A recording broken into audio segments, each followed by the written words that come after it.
Hello, everyone. Good afternoon and good morning, depending on where you are in the country. Just wanted to say hello and thank you to everyone for joining today's Geopath's out of home office hours. We're so excited to start these sessions again and to kick off our out of home office hours again. And just for everybody's information, we're going to get back on a regular cadence again, doing these sessions, every month and probably even a little bit more frequently than that. So we are excited, and we'll be announcing our next session at the end of today's webinar. But a few housekeeping things before we get started. Just if you have any questions, definitely please ask them as we're going through today. We want to make sure we're answering everybody's questions and trying to get to everybody's questions as much as possible. But if you can, please put them in the Q&A versus the chat. Sometimes it's hard for us to monitor both. So if you could try to keep any questions in the Q&A, and we'll try to get to everyone's questions before the end of the session. And if we can't get to your question, we'll reach out via email and try to answer the question for you there.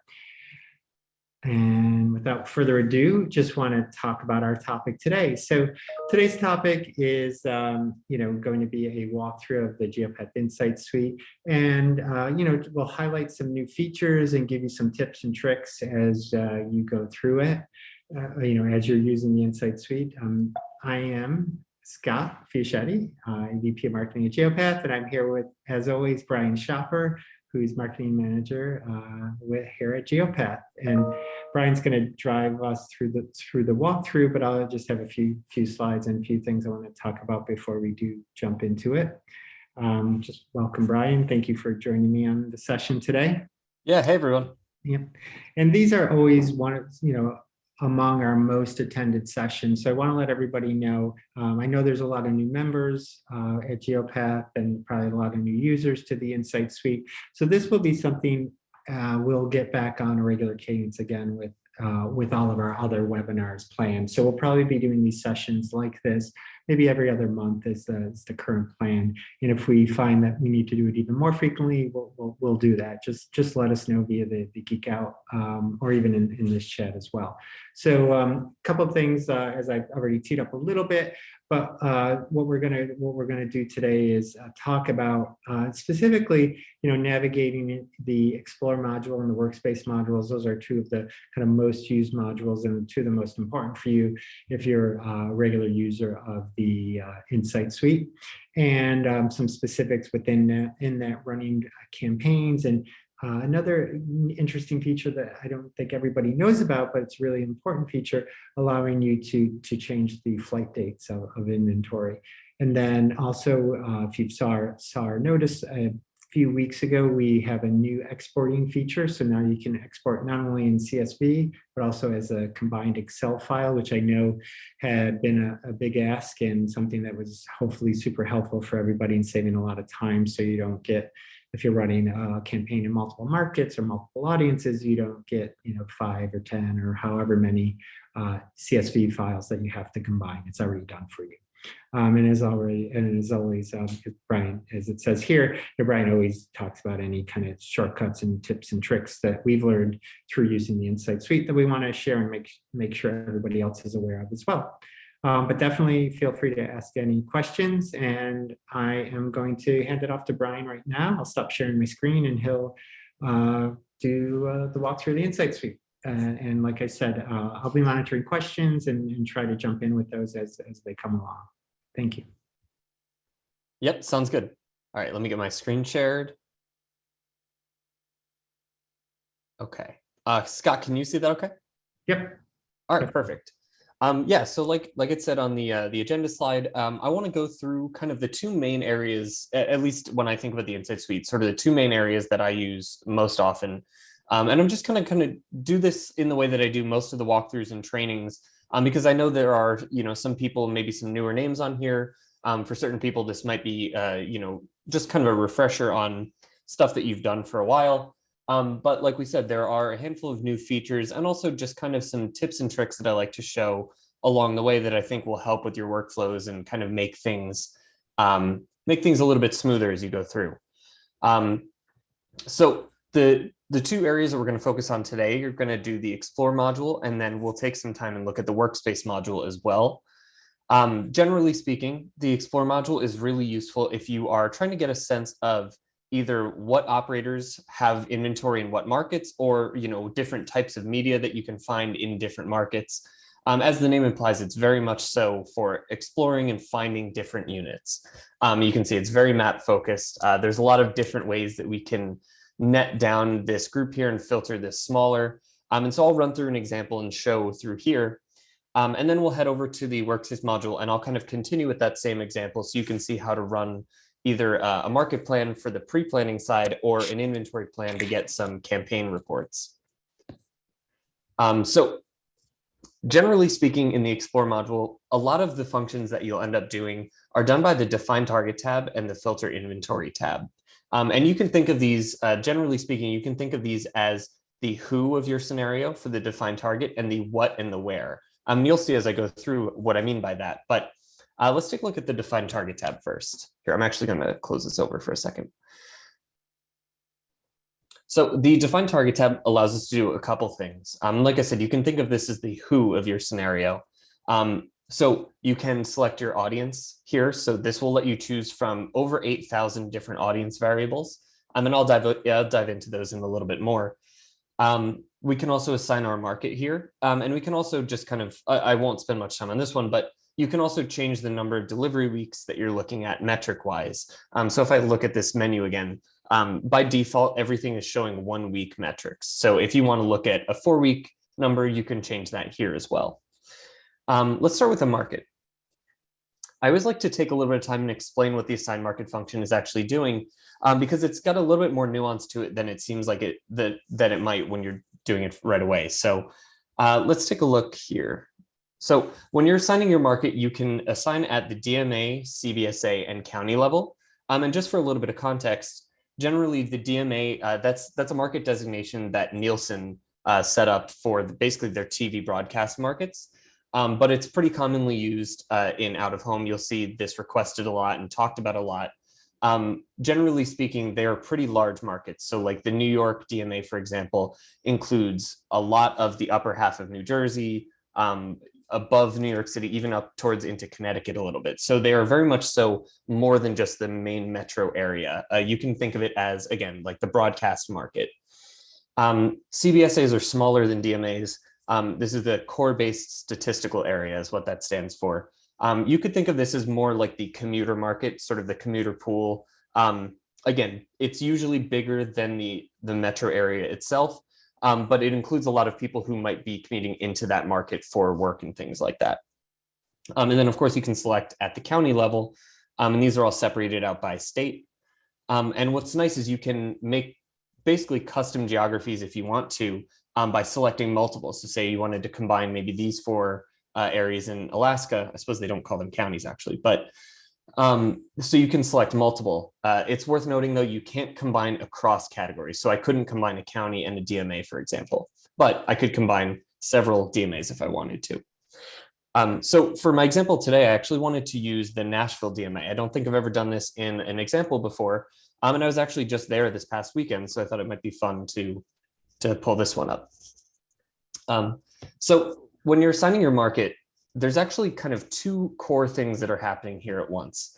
And you'll see as I hit the add button, what I mean by that. But really the true function that the assign market is doing here is actually setting your audience base primarily. On top of that, it's also capable of being a geographic filter for inventory, but at the core level, it is setting your audience base. So using this example here, using the Nashville DMA, by setting this as my market, I'm going to set my in-market audience as those who live within the Nashville DMA, and my out-of-market is anyone who lives outside the Nashville DMA. So this is really where the first sort of start of the in-market and out-of-market metrics come into play, is when you assign your market here. So I'm going to click the Add as Individual button here. And anytime you're assigning a market in this assign market function, you'll get a pop-up just like this. And this is basically asking if you also want to take this market and apply it as a filter for your inventory. In almost every instance, I say yes to this because I want to look at the same audience base and group of inventory in the same market. But you could conceivably say no to this and do some more in-depth, like out of market targeting if you wanted to, like looking at inventory of one market, but the audience of a different market. Again, you could do that, but in most instances, I say yes to this. So this will now be setting my audience base as just those that live in the Nashville DMA, and my inventory is now just looking at this DMA here. So let's take a look a little bit closer. Okay, so as of this point, the only thing I've really done is filter for the market. So we still have, here, I'll open this up so you can see, we have all these different media types in here still. This is every operator that is measured in this market. Here, I'll open this as well. What's really nice, and I always like to point this out as I go through, the spot summary list in the top right-hand corner here is really useful just to kind of get a high-level view of what you're looking at. So this is always reflective of all of the spots in your filter currently. So about 7,500 spots right now, again, just at the DMA level. But as I go and I filter, even further down, this will change, and you can see some more interesting insights of the group of inventory as a whole once you keep an eye on this. So let's take a look at some of the different audiences. I should mention before I get further than this, there isn't necessarily one linear way that you have to go through the tool workflow here. You could start with your market like I did. You could start with an inventory selection for a different media type. You could start with your audience. So it's pretty loose in the way that you can do this here, but I'm going to go back to the Define Target tab and take a look at some of the different audiences that we have here before we filter our inventory.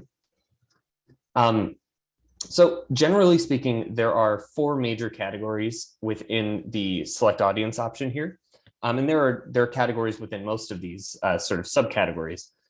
But at the high level, you have the population category, which includes a lot of standard demographics, a lot of census-based things, so age, ethnicity, income.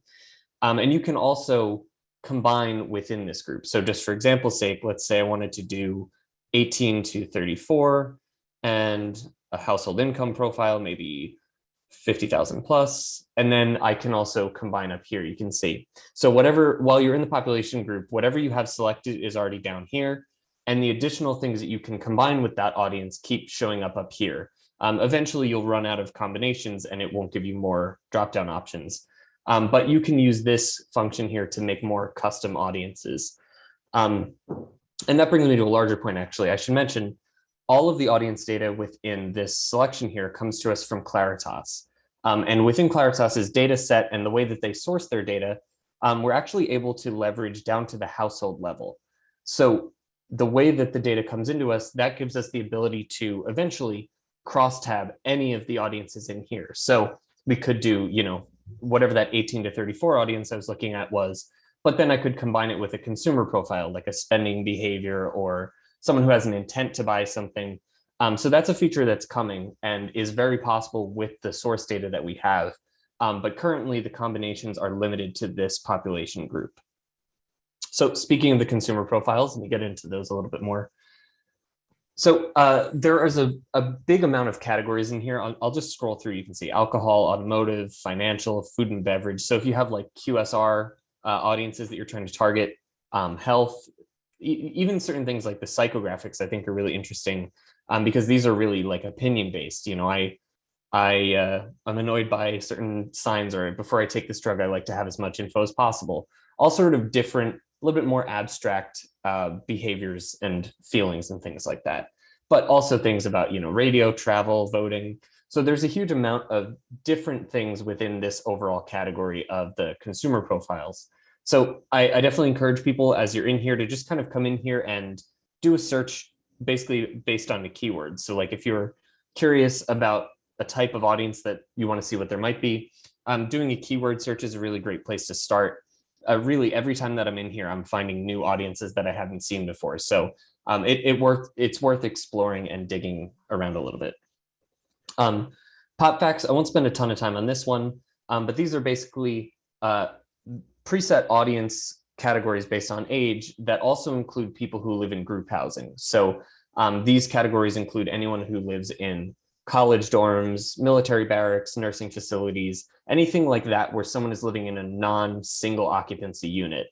And the reason that's different is because you can come into this population category here, and this is based on specific individual households. So that's why there's the distinction there. So if you're looking for a true total population, this would be helpful to get you there based on that, because it's not looking at specific households or specific individual households.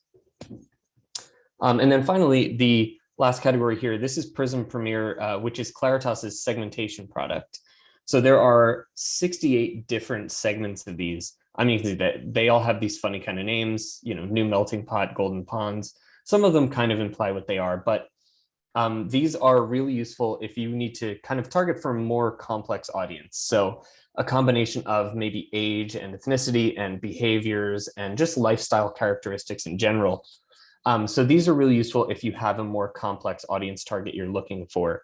And we have additional data on all of these in our support site and also within the tool here. So if you go to the support button and if you go submit feedback, it'll open up this little search bar and you can search if I want to see, what was the one? Golden pond, I think. So say you want to see what golden ponds are, you can click this and you have basically just a little overview of what each of these different audiences are.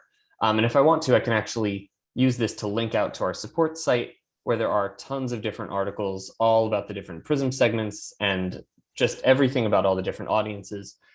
So I highly recommend if anybody has like questions on what audiences are available or just a little bit more info on the audiences themselves, you can check out the support site. It's basically the same URL as the Insight Suite is, just with support instead of www. So just support.geopath.io.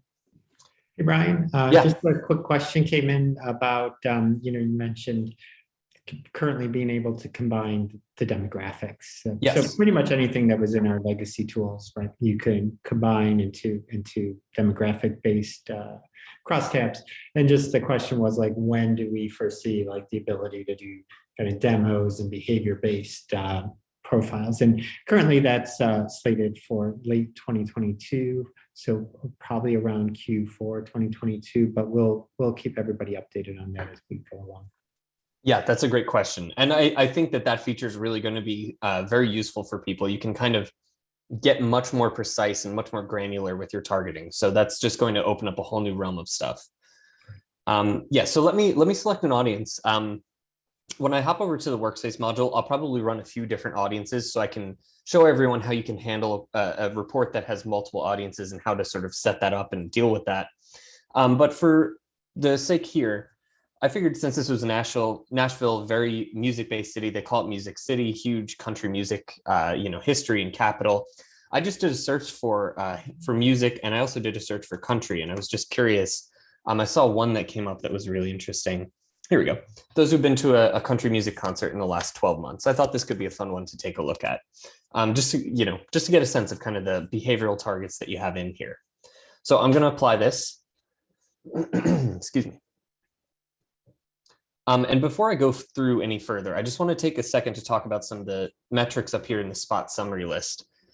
So currently, when you're working with the Insight Suite and the Insights data, anytime you see total impressions, and as I hover over this, you'll see total always refers to person 0+.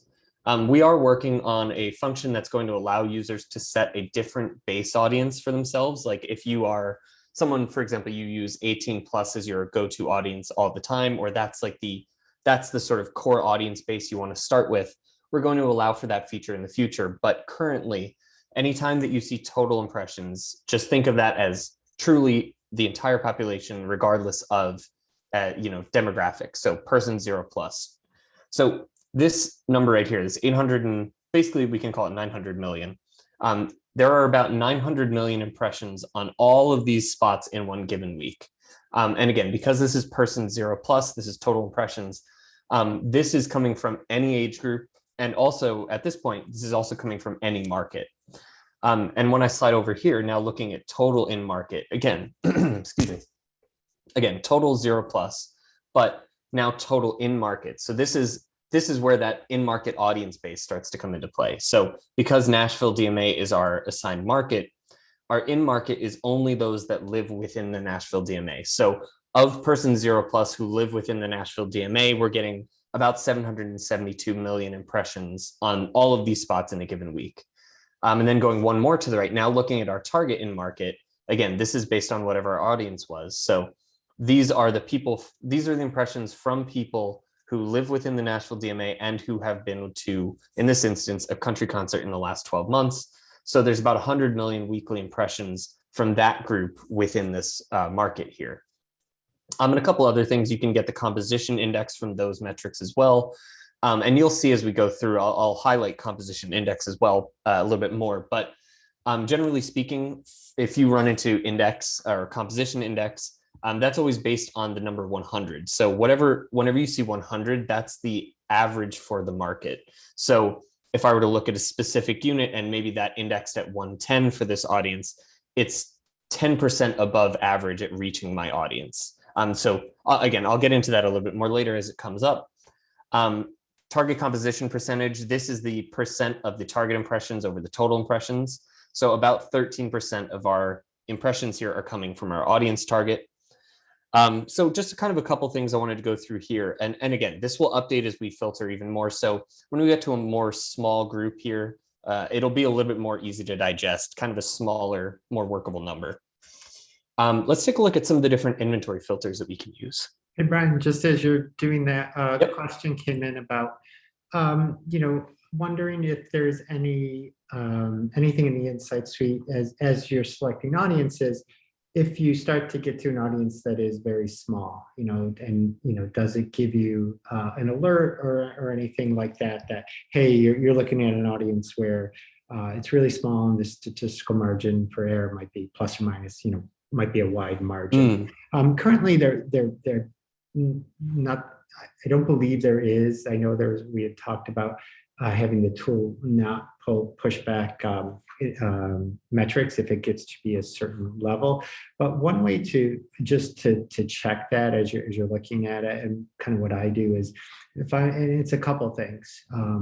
If I start to see the comp index be really, really high or really, really low, and I also go to look at the target impressions delivered by some of the units.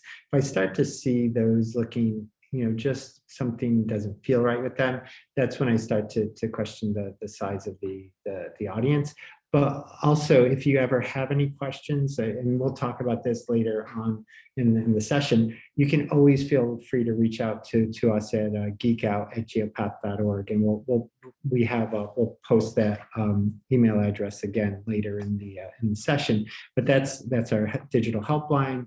Somebody could jump in and help you with that if you're questioning anything like that. But those are some of the things that I use as I'm looking at audiences. Typically, it's not an issue, to be honest. For the most part, the audiences in here are pretty stable and fairly large. Yeah, I would say the only time that you might run into that, and excuse me, the times that I've run into this more often, and again, it's only been a small handful, but because the Prism Premier segments themselves are basically, these are effectively crosstabs of other Claritas data points. So because these are combinations of several different audiences and generally get to be very specific, the more that you combine, if you were to run into one that had like a low delivery, it would probably be from the Prism Premier group. And it could be even something as simple like this type of lifestyle segment doesn't really exist in this market. If it's like maybe a very rural market and it's an audience target that skews more sort of metropolitan, more kind of high-rise urban kind of thing, you might not be able to find a good amount of that audience type in the market. So that might be one of the instances where you would run into that. But generally speaking, with the other ones, I don't think you'll run into that really, really very often, if ever. Cool. Just as you're going through the rest of the session, there's another question that came in the chat. Is it possible to filter inventory based on the highest composition index or highest number of target and market impressions? And the answer is yes. And yeah, that's a great question. It's a great question. We can show you as Brian's going through the example. Yeah, totally. Here, let me narrow down the inventory selection, and then I'll show some features on that. So let me open up the filter inventory tab. So there are a lot of options in here. I don't want anyone to feel intimidated or get lost by any of these. It's really just kind of different ways to approach the same kind of thing. All of these are different ways that you can net this group of inventory down further. So some of the more simple basic ones, if you want to filter by a specific operator, you can do that. You could do multiple operators for that matter. A lot of the filters within this overall tab here are they're dynamic and they're auto updating. So this one is showing you only the people who have inventory in the Nashville market and also the counts of spots. You can actually, if you remember earlier, just kind of when I was talking about the assign market function, and I said that it does two things at once. It sets your audience base and it's also a geographic filter for inventory. When I hit that pop-up that said, yes, apply it to both, basically what that did was take the same market and just apply it as a location filter here. So you can see this is what that pop-up was doing. It was basically just saving me a step and applying this to my geography as well. But for that matter, you can use these location filters to do a couple different things. Like if you want to filter by either a radius or a polygon on the map, you can draw some kind of custom areas.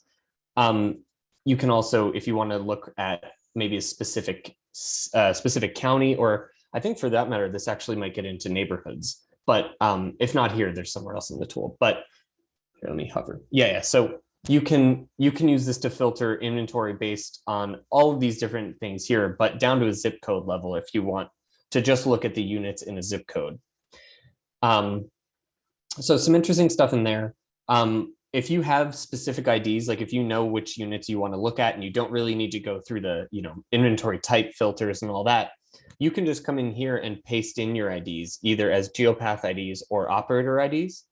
And just kind of as a tip, if you do have the Geopath IDs on hand, I'd recommend using those.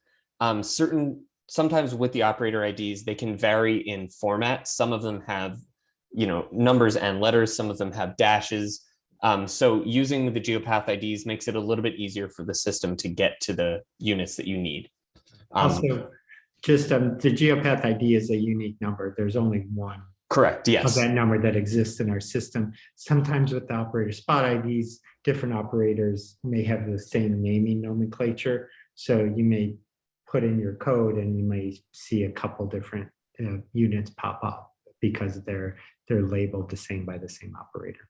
Yeah, you're totally right. That's arguably even a more important point than just kind of the formatting. That it's easier to find the specific unit that you need when you have the Geopath ID. Right, and if you've already filtered for the market and things like that, typically you won't have that issue if you're in if you do use the operator spot ID, but it is something that does happen. Mm-hmm. So a couple other filters. This median placement one, I'll get to this one in a second. That's kind of the main filtering that I use, but I just wanted to show some of these other a little bit more kind of outside ones that you might use. But media attributes, this is really useful if maybe you're trying to filter for only units that face in a certain direction, or they are of a certain size in feet, or maybe they are, the 8 seconds is how long you want them to be, or you only want something that's 10 plus seconds.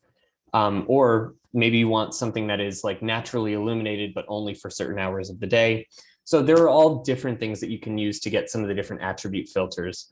But like I said, the media and placement filter up here, this is kind of the most powerful set of filters. This is kind of what you would most likely be using day to day. It looks like there's a lot of stuff here, and there kind of is, but it's all, like I said, it's all approaching the same goal. You're using all of these to try to get to the same end. So I'll talk through a couple of these, and I'll make a couple of recommendations as well for how to use these. But the media class filter, this lets you select if you want to choose roadside, place-based, or fleet. And again, once fleet is fully integrated into the system, there will be a little bit more options up here for choosing media class. Just a little bit background for anyone who's not familiar. Place-based is anything that's kind of not traditional roadside media. So anything that's in a venue, or even like at a gas station, the sort of gas station, the gas pump screens, or displays in doctors' offices or in grocery stores or kiosks in malls. It's very wide ranging what falls into the category of place-based, but you can just think of it as anything that's not like a traditional roadside media format. Structure type, This one specifically refers to the way that the thing is constructed. So if it's like an out of home, if it's like a bulletin or a poster, that would be considered freestanding. Something like a transit shelter is considered furniture because like it exists and it has a frame attached to it. And you can see actually, if you hover over each of these, it'll give you a little bit of a description of what they are. I'm just kind of touching on each of these a little bit, and I'll explain it in a little bit more depth. So the media type, this one is based on industry definitions, and this is based around the size of the frame itself. So you have things like, of course, bulletin, poster, junior poster, mural. But it can be a little tough sometimes if you're not totally sure, like, what is a panel or what is a display? And again, these are based on size. So if you kind of know the size you're looking for, that could help. But what I like to recommend is you can combine these filters to get to certain things. But what I find to be really useful is the operator media name filter. And this has basically the names that all of the operators use as they submit their inventory for audit. So a lot of the same names that you might see in the buy and sell process, like transit shelter TSA, Link NYC, kiosks, digital screen, digital monitor, a bunch of different types of, or a bunch of different names that you see pretty commonly. So that's one of the reasons that I like to use this filter. But also I like it because it's very easy to select something like digital bulletins, for example, with just one click. And the reason that I say it that way is because you can, like I said, you can get to the same end using these other ways. If I wanted to do bulletins, I could do bulletin here. And then if I use this material filter, I can say digital or printed. But for the sake of quickness, the operator media name also allows you to do that in a single click because it's specifically listed as digital bulletins. So there is really no right or wrong way to do this. It's all about what you feel most comfortable in using and what you feel gets you to what you need easiest. So for example's sake today, I'm just going to pull in bulletins, posters, and digital bulletins. Apply those, and you'll see it'll clear off the map of the other ones in a second. There we go. Okay. So let me move this over this way. Okay. So someone earlier had a question about different ways to look based on certain metrics. Like if you want to evaluate the group of inventory in front of you based on, say, an index or a target impression or something like that. There are kind of a lot of options for how to do that. So you see, I have this group of about 3,400 spots here, a really big amount of spots. I haven't filtered this by operator or anything like that. So far, just media type. But say I wanted to find some of the ones that were most effective at reaching my audience for various different media types, or sorry, various different media measurement types. What you can do actually, and there's two ways you can go about doing this, but the sort by dropdown here is really useful because this will resort all of the spots in your filter based on whatever the dropdown you choose here is. So by default, this is doing target composition percentage, which is the target impressions divided by the total impressions.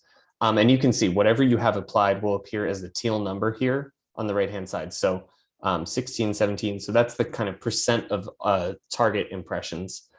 But what I can do is actually change this to, say I wanted to look at composition index and see, which ones index most highly for reaching this. Or for that matter, you could look at units that under index and maybe eliminate them from the group and then work forward from there. So you can see now this is showing the index for, again, against my audience here, which is those who've been to a country concert in the last 12 months. And in the Nashville DMA. So this is the index of that audience in this market, or how well this board performs against that audience in this market. And like I said, with an index of 100, that's the average for the market. So if something indexes 124, it's 24% above average at reaching this audience in the market. But we can also look, and I wanted to show this, I actually wrote this down as an example. You can get very different results as far as, placement and types of, or not types, but placement and what inventory selection, depending on what different type of metric you're looking at. So say I wanted to look at target reach, for example.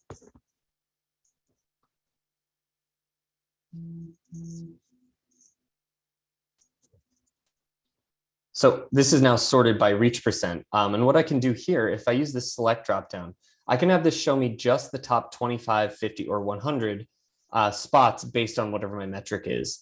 And this can be a really nice way to just kind of start off your process, get a good sense of like what units might be good to go forward with, to explore a little bit further. I just want everyone to take kind of a quick mental note, just the way that these are laid out in the market here.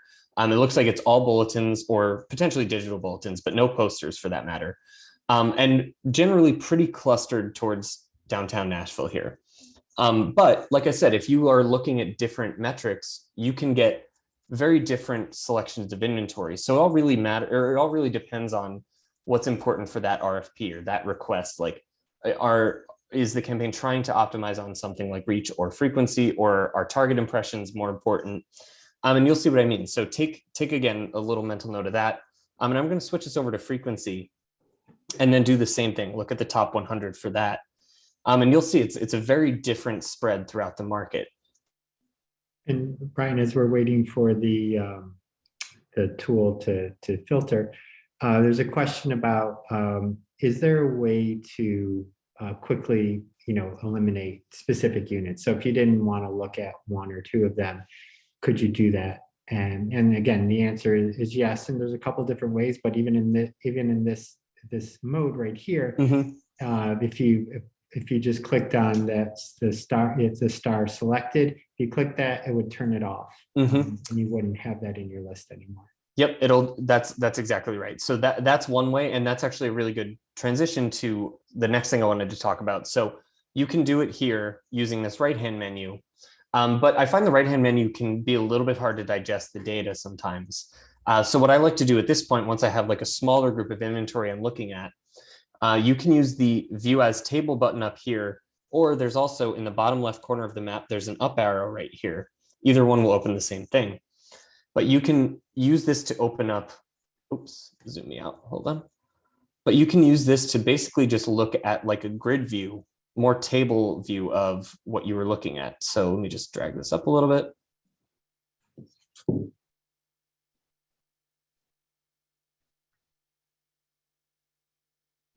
little bit bigger. So the other way that you can basically deselect things from your selection here, you can actually just use these check boxes. It's the same idea as clicking that selected button on the right-hand side, but this will deselect them from your view as well.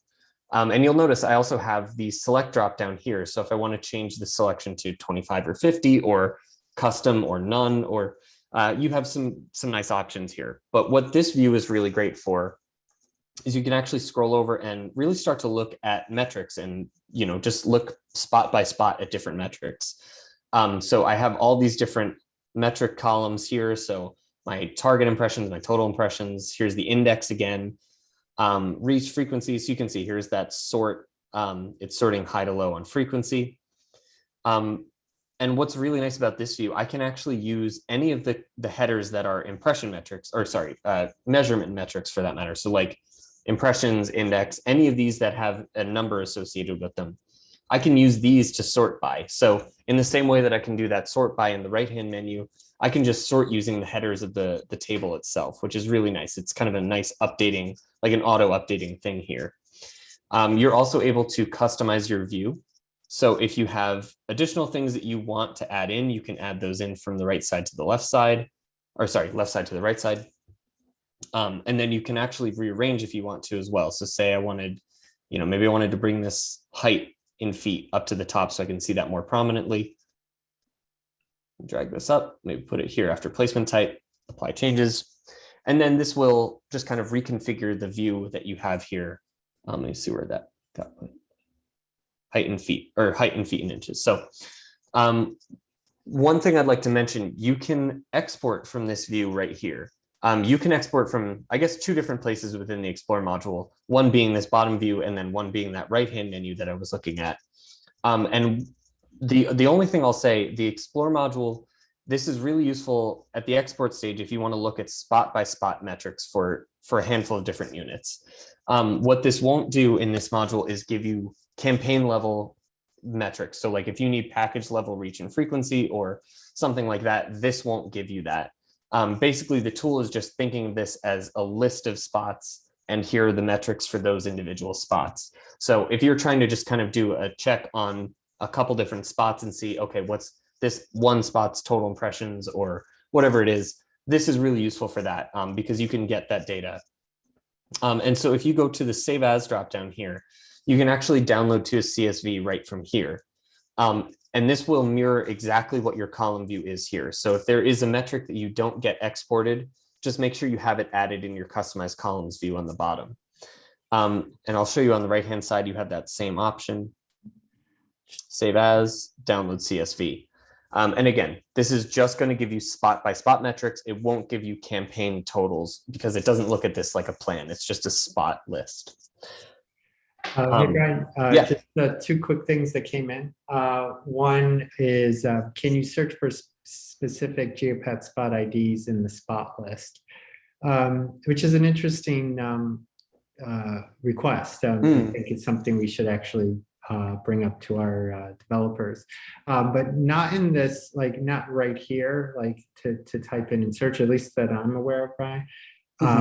But you can go into the filter inventory and look at single units if you want. You can just put in that Geopath ID, right? And it would give you the specific spot ID, right? Or you can look at, but not like not like typing it in. But that is an interesting thing that people may need to do. And then the second question came in, which I think is going to be a great segue for your next part of the session. When doing pre-planning, is there a way to calculate how much inventory you would need to reach a certain reach and frequency goal? So for example, to get a 25% reach in Nashville, you need X number of bulletins. Yeah, that's a great question. And you're right, that is a perfect transition. Yep, and it's something you can definitely do in the tool. Yeah, so that's something we'll do in Workspace, and I'll actually start with that when I hop over to Workspace. The one thing I want to do right before I do that, I'm actually going to take this group of 100 spots that I have, say these are the units I've filtered down to. I want these for my campaign. These are the selected units for the campaign or whatever it is. I'm going to actually save these using the Save As dropdown. I'm going to save these as an inventory set for myself. And an inventory set is useful because it makes it really easy to run a report over in the Workspace module. But it also, once I have this saved, it also makes it really easy to get back to this group of units again, back to this group of spots without doing all the filtering that I did to get here. So if I go to my filter inventory tab, it's actually kind of hidden within the specific spots ID. But if you open up load saved inventory sets, you can see my Nashville examples right here. So if I come back to a fresh browser session later on, I can just pull up this group of 100 units really easily and then kind of go about it from there. So like I said, having it as an inventory set is just useful for workflow overall. So I definitely recommend doing that. Okay. So the Workspace, I realize we're kind of getting a little close to the top of the hour, so I'll try to go through this a little bit more streamlined. Within the Workspace, there are two areas that you can work in.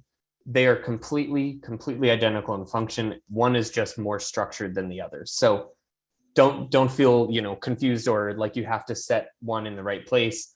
So the sandbox environment is just very loose, unstructured. You can see some of these I haven't even named. They're just kind of auto-generated names. The project view is basically just sub-projects and sub-scenarios. It's just a little bit more of an organized view.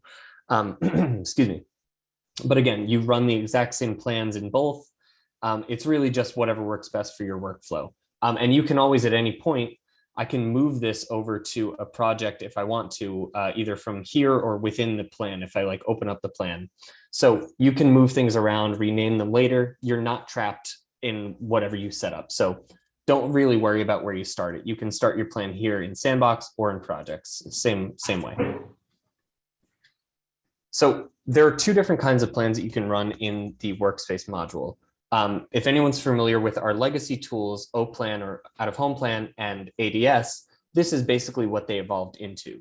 So O-Plan, which was our pre-planning kind of market averages tool, that evolved into Market Plan. And then the ADS tool evolved into evolved into inventory plan. And you'll see as I go through, especially with the market plan, there's definitely some callbacks to what you used to be able to do in O-plan. You'll notice actually, as I switch between the two, they're almost identical in their setup and the way that you put them together. So once you kind of have the idea of how to do one, it'll make sense for the others. So I'm just going to recreate what we were just doing in here, and I'll actually, so let me add. I'm going to add a second audience just so you can see how to have that. So I'll do an 18 to 34 audience just for fun. And then consumer profiles will do that same country concert. Okay.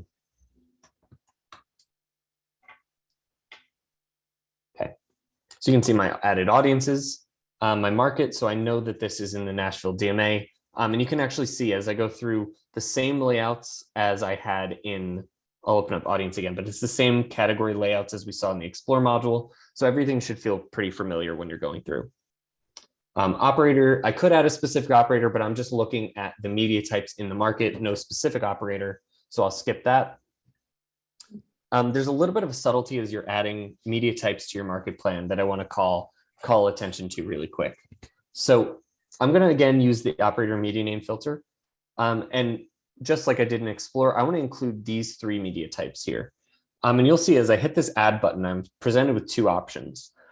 Adding them as a group, let me start with that. I'll add them as a group, and then I'll add them as individuals, and you can see the comparison. So this first line, this is them added as a group, and then here is individual. I should note, they will run the exact same way. It doesn't really matter as far as plan setup goes, which way you do it. It just gives you a little bit more control one way or another after the fact. So if I run them as a group like this, all on one line, basically I will get a result for my plan. It'll tell me you'll need maybe, I don't know, 20 spots to reach this certain level. But what it won't give me the ability to do is be specific as to how many spots per media type. It won't tell me how many spots I'll need per media type because they're all added here basically as like a package. This could be useful if maybe you sell like transit shelters and benches together, and it doesn't really matter like the mix as much, just as an example, but you can add them together as a group and they'll all run as basically one item. If you add them as individuals like this, they'll all still run for the same plan. You'll get the same results with these three as you do with this grouped line. But after the fact, I can then go and edit the amount of bulletins, the amount of posters, and the amount of digital bulletins. So you have a lot more control over your plan after the fact. So for most cases, I recommend adding them as individuals. There might be an instance where it makes more sense to add them as a group, but just so you know how the sort of adding works. I'll apply. You can see my different media types there. And then this last line is what I have to set up here. So let's say this is a 4-week plan, and maybe I have a TRP goal. We have the option here for TRP goal or an impression goal.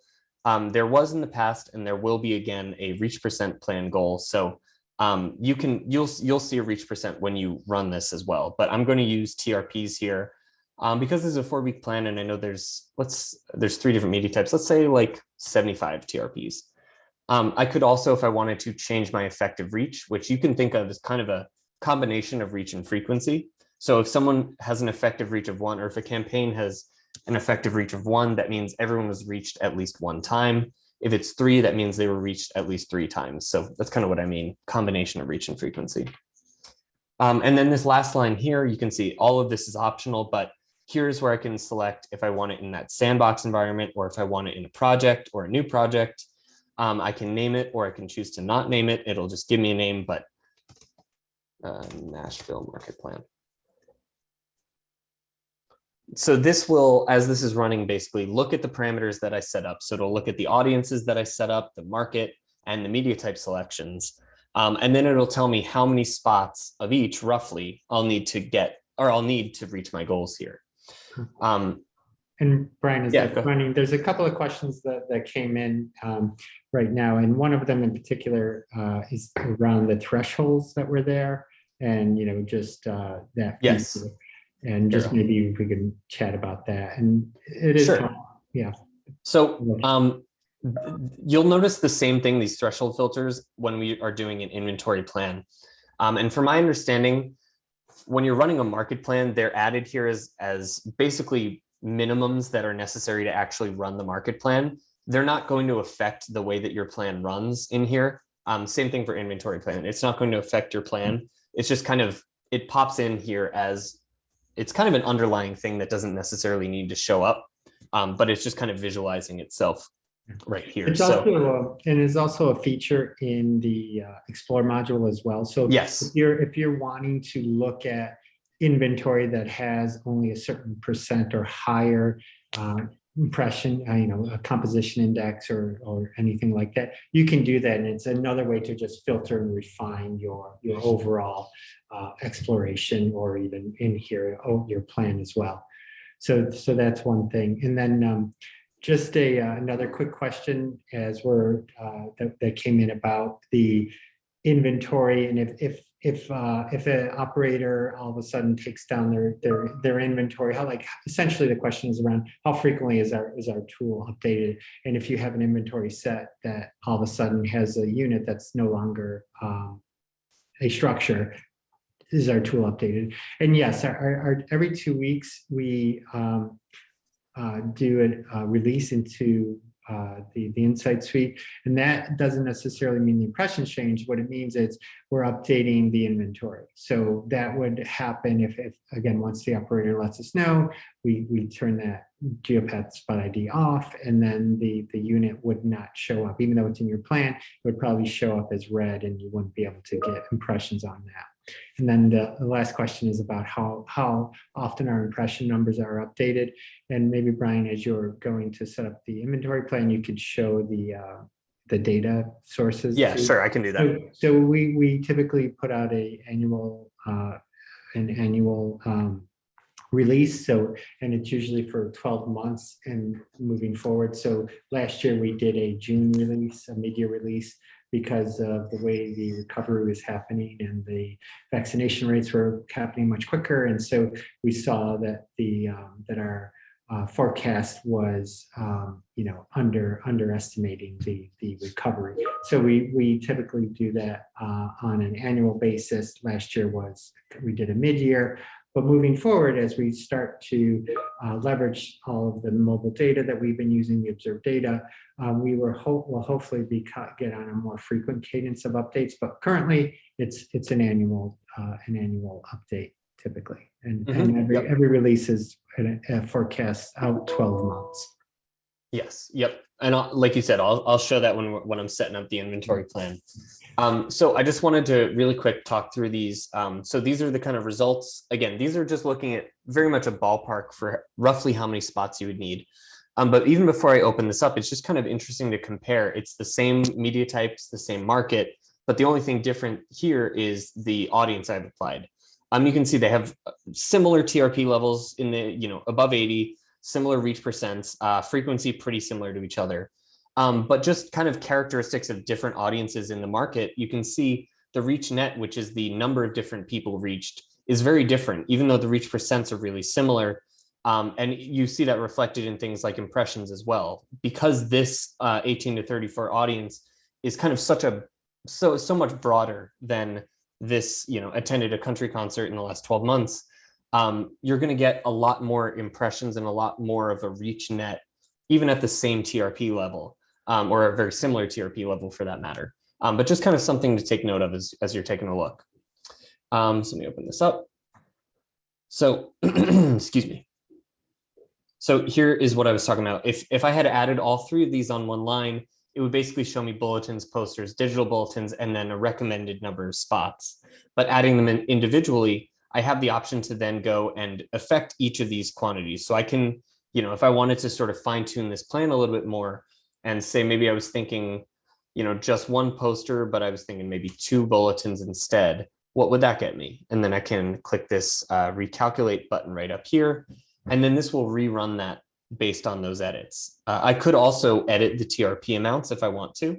And I can use this to kind of fine tune and get a good sense of, I get this kind of delivery for this kind of plan.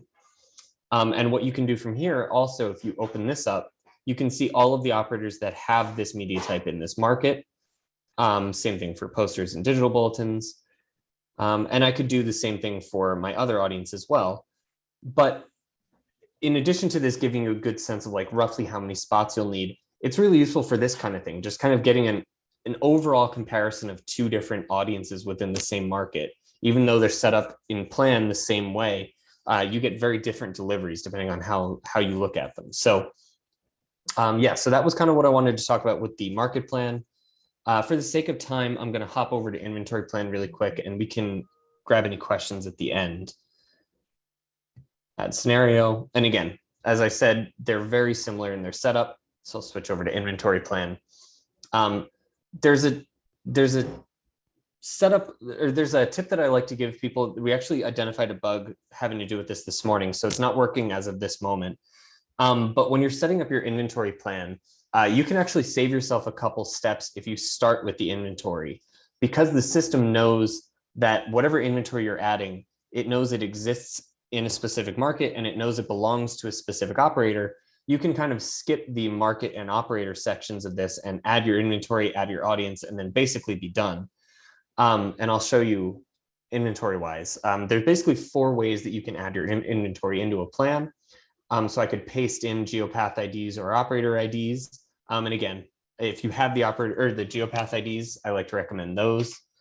You can upload from a CSV file. So this is super useful if you are running a campaign that has varying flight dates, which I'll talk about in a second. But there's a template here so you can reference, but this is really useful if you have a more complex plan that has, you know, certain spots run for 2 weeks and then these run for 3 weeks and all that kind of thing. So this is really useful for that. I'll pull in the inventory set that I just saved so you can access all of your saved inventory sets. I wouldn't necessarily recommend doing this, but if you have gotten to this point and haven't selected your inventory, you could, in theory, use different filters and say, you know, pull in all the bulletins for this market or all the posters. Again, I think the inventory plan works best when you already have inventory selected at this point, but you could use the select attributes to pull in inventory here. It could potentially be thousands and thousands of units, depending on what the filter is. So it might be a little messy. So that's why I recommend having inventory already selected. So I'm going to click this. I'm going to hit apply selections. And again, there's a little bit of a bug going on with this right now. So I'm going to hit this cancel button. But basically, when I add an inventory set or when I add spot IDs, I'm given this option here to assign my market based on that inventory. And I can assign it just like I could elsewhere at the DMA, CBSA, or county level. Again, I'm going to, normally I would leave it at DMA and hit individually, but I'm going to hit cancel auto assign, and then I'm going to add it through the market. But you can see, again, same as we were looking at in the Explore module, DMA, CBSA, and county. And actually, I get the same, would you like to apply your audience-based filter to your geography as I did in Explore? I'll click yes to that. You can see there's my inventory location. Let me add my audience. Again, I'll do 2 audiences for this one, just so you can see how to have multiple audiences. So 18 to 34. Actually, by default, this has person 0+ in here, but you can remove that. Basically, with any report that you're running, you'll get person 0+ metrics anyway, because every report will give you a total impressions number. So you can remove that if you don't want to keep it, and you'll still get a total impressions number. Okay, audience. Again, I don't need to add a specific operator, but I could if I was only looking at one operator. But since I'm just pulling in the inventory set, I'll just let that guide the way. And so here is where I can change. You can see if I have this set to generic, I have all these preset amount of weeks that I used to have, or that I have had up to this point. But what I can do here is switch this over to specific, and then I can actually set individual, well, I can set start and end dates for the entire plan, and then that'll allow me to have dates for individual spots.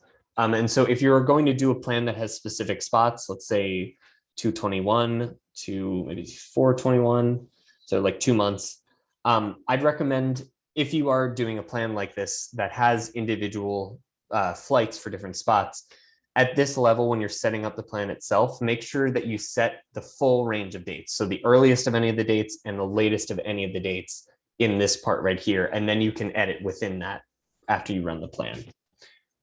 Again, I can set this to a specific project or leave it in my sandbox. Nashville inventory plan. Nope, Nashville. Okay. And what's nice about this version of Workspace, and this is not really that new at this point, this has kind of been around for a while now, I think almost a year. It might have been last March that this Workspace version came out. But what's nice about this is I can go and do other things. Like if I wanted to go back to explore, I can do that. And this is just generating in the background for me. So you can work on other projects, other scenarios. You can mess around with the map a little bit if you want to. And then once it's ready, it'll send you a little notification up here, and it'll also make like a bell noise, like a bell chime noise through your computer. And so once that's all done, I can get to it either through here or I can get to it through the notification bar. I guess, there are any questions while we're waiting for that?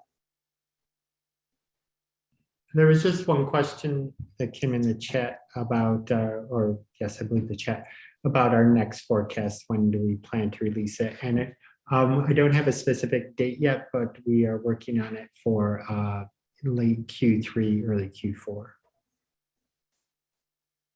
And that will be a 2023 forecast. Mm-hmm.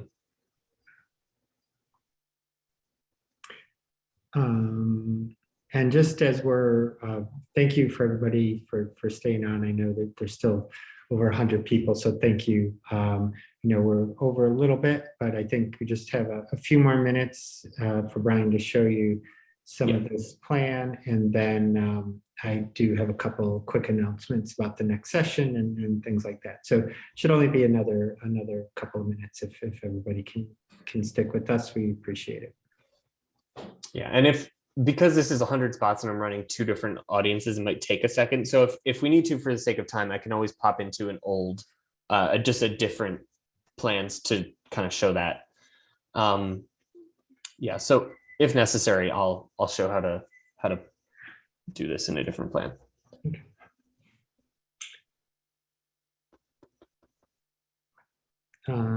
Let's see, if you don't mind, one thing that you can do is, Brian, if you click the bell, it tells you how many units it's identified. Oh, so it should be almost done. It should be almost done, yeah.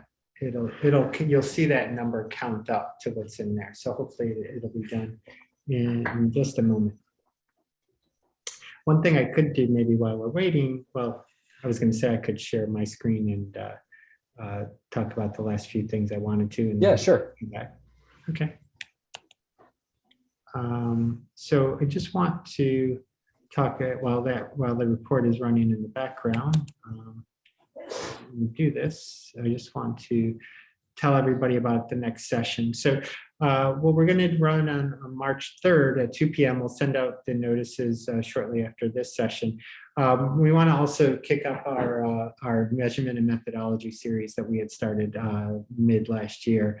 And we want to run one of our more popular sessions, the Foundations of Media Measurement. So this is a quick, great refresher on key media math topics. So we'll talk about what we mean by impressions, what's a TRP, what's audience composition, what is reach and frequency. So it's a great webinar for anybody new to the industry, or even if you've been in the industry a while. Just a quick refresher. I know for me, it's always good to remember, like, what's the formula for TRP? So I'm always kind of trying to remember that as well. And also just want, I know the sessions were great, but if you ever want to refresh your memory on anything, we also have our learning lab that gives tutorials on how to use the Insight Suite. It also gives tutorials on media math. All of these, we have one-pagers that help with this as well as videos and training decks that are in our Geek Out library. And also this session will be posted on our website. If you go to the Geek Out tab, which you're seeing right here over to the right, this is our website, and you scroll down, you'll see your out of home office hours, and you can always click on the session and rewatch it. But as I said earlier, if you ever have questions, need help, if you think of something after the session, you can go to geekout@geopath.org and we can answer any questions there. So So that was it for that. I just wanted to just make sure while we were waiting for the report to run. Yeah, it actually just finished, so I can switch back over. All right, great. So I'll stop sharing. Yeah, thank you everyone for hanging on. Okay. Okay, so you can see when you have a plan that's got two different audiences or multiple audiences, or for that matter, it could be multiple markets. Each variation in market and audience will be its own plan. So my 18 to 34 audience is plan 1A, and then that country music concert, that's plan 1B here. So I can, before I even look into the report a little bit further, I can actually customize my view again using this button in the middle. So when it's selected at plan summary, that is my summary metrics here. So you can see all my different summary metrics. So if I need my campaign level reach, my campaign level frequency, wow, crazy frequency. Total, okay, it makes sense. It's a lot of units and it's running for 2 whole months. So that makes sense. But you can customize all of the different metrics that you have in your summary line there. And if I switch this over to media detail view, this actually gives me control over the body of the report itself. So let me close this and I'm going to take a look at one of the specific reports. Here, I'll do the other one. And let's take a look if, say, you have, spots that run for specific flight dates. I'm going to open up the customized columns again, switch over to media detail view. I already have them added in. They're down here at the bottom, but I'll remove them really quick so you can see. So I'm just going to get them out of here. So what you can do if you need to add or edit your spots or your flights for each spot, what you can do is drag in this period dates filter or period dates column and then total days. You'll see when I drag the period dates in, it splits it into start date and an end date, and my total days is there. If I have a more complex one, I can actually add period dates again. So now I have start date and end date 2, start date and end date 3. So you can add, I've added up to 4. I don't know what the upper limit is if there is one, but make those changes. And so basically by adding the start date and end date columns, I can then go and scroll. I have them at the back of my report, so I have to scroll all the way over. But what I can now do is say, okay, this one spot 542. This one doesn't run from 221 to 421. This runs 221 to maybe like March 8th, and then maybe March 14th to the next week or 21st. And so you can see this spot would only then run for 24 days and for just these specific days. And then I can go and I can make individual changes to each of these units if I need to. And then once I've made those edits, I can click this recalculate measures button and it will rerun your plan based on whatever your dates are for each individual spot. So that's how you can go about editing specific flight dates. Let me close this out a little bit. And I wanted to actually do an export so everyone can see some of the export options. This is actually kind of a new feature. Before, you used to only have a CSV export option. So when I would click CSV, each of these would come out as a separate CSV file. If you have multiple plans, it would come out as a zipped folder to your computer. But what's really nice is I can now choose this Excel function. And this is especially useful if you are combining, or not combining, if you're comparing multiple audiences against the same set of inventory. In my instance here, I'm looking at the same group of 100 spots, but just against 2 different audiences. So I can then go, let's open this up. Okay, and I just got to share this. Oops, sorry, new share. So you get a summary tab here, which basically mirrors the view that you had in the system. So you can see here's all the target or the summary metrics for your whole campaign. So if you need those summary level metrics for the whole plan, you can get those here. And then the inventory plans tab, this has all the specifics for the individual spots. So again, this is the same group of 100 spots that I'm looking at against 2 different audiences. And so I have all this information about them here, latitude, longitude, where it is, what it is. And then I can start to get over here and you can see, let's see where it is. So it'll show you right at the beginning of the column what audience you're looking at. So here is where my 18 to 34 audience metrics start. And if I scroll over far enough, I can then see the audience and the markets for or the metrics for those who have gone to a country music concert in the last 12 months. So if you have multiple audiences that you're comparing, like say you wanted to look at this unit against several audiences, it makes it really easy to now just kind of scroll horizontally and compare just right one after another. So this will save a ton of time if you have been only using that CSV feature. This should be a really big time saver in that sense. And I realize we're kind of late on time. I don't want to hold anybody too much longer. So just check in for last couple sections or questions, I mean. Oh, that's an interesting. So someone asked if you could edit down the Excel data and then bring it back into Workspace. I suppose you could if you were trying. Yeah, you could just copy and paste the Geopath IDs right back. Yep, you could do that, or like if you wanted to do like that CSV upload with the custom dates, you could do that.